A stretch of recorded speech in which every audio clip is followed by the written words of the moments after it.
Hi everyone, my name is Alex Wilkin, and today I'm going to be talking about a game called Gartic Phone that I use a lot in my classroom. I teach visual arts, and this is a good way to um, kind of reiterate lessons in visual literacy and how students translate um, their thoughts into words.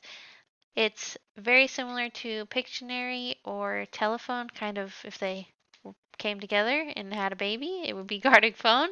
Um, so to play it, um, you first pull up the website. It does have ads because it is a free site. And then you can put in your name and then you can shuffle through the characters here to find one that you like and then hit start. When you hit start, you're going to be brought to this window. Um, you can change the amount of players available all the way up to 50. For right now, there's just going to be two of us. I'm going to play it here in just a second for me and my husband so you get an idea of how it works.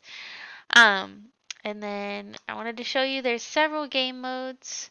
We're going to play normal for now, but these are all fun and fun to try with your students. I haven't tried this one. This is a new one. Um, Masterpiece. That might be fun. I often, when I'm playing with my whole class, I use the crowd button because it allows large groups to play together and play faster. So not everyone is writing every single person's prompt. If I were to do that, might take the whole class period. So putting it on crowd mode makes it so it goes quicker and the kids stay more engaged with it.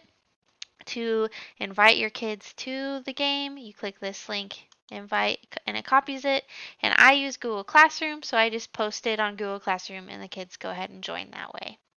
If they put in a name that you don't like, you just click the X and it kicks them out. So we're going to play a quick game really quick so you can see how it works and we'll go from there.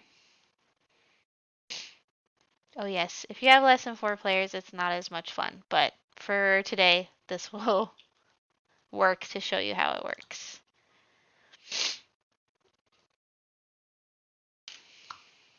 It does have a sentence prompt for you. I like to write my own silly ones. So let's see.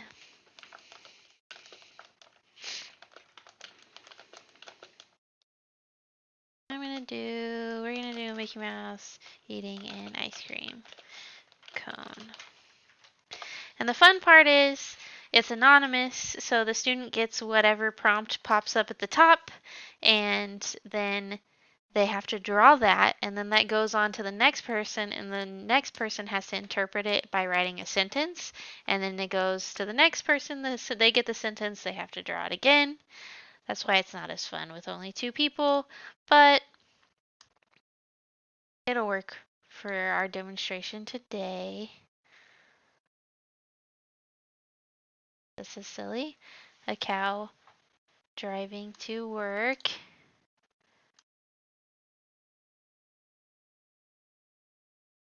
I like to use the shape tools because it makes it go a little bit faster. There's a fill tool. Do a really quick drawing. And you can back up if you need to.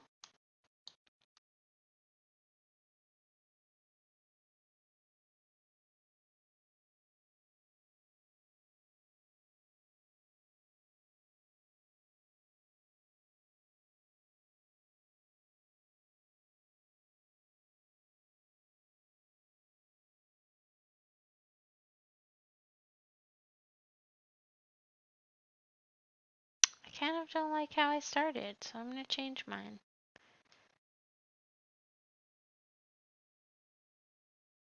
To be in a car. A car first. Thick line.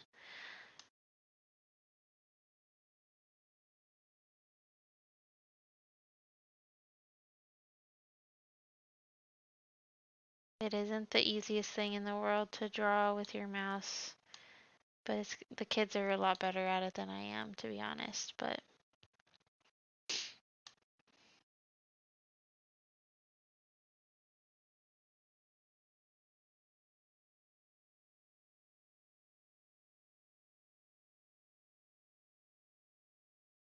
It looks more like a dog now. And then there's a timer that tells you when it's time to move on. I always feel rushed, but it's just silly. The kids get a good laugh out of it. I usually get a good laugh out of it. And it shows you the way people interpret different things. So, and then you can play it for the whole class at the end. Oh, that's a good Mickey Mouse. That's way better than my drawing. I started over.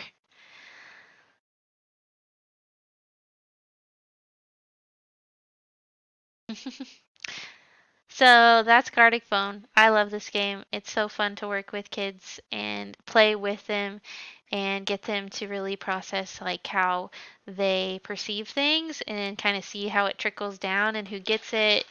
And it's fun to kind of illustrate this idea of like visual storytelling, which is something that I focus on a lot with my students. Anyway, on to the next. Have a good evening.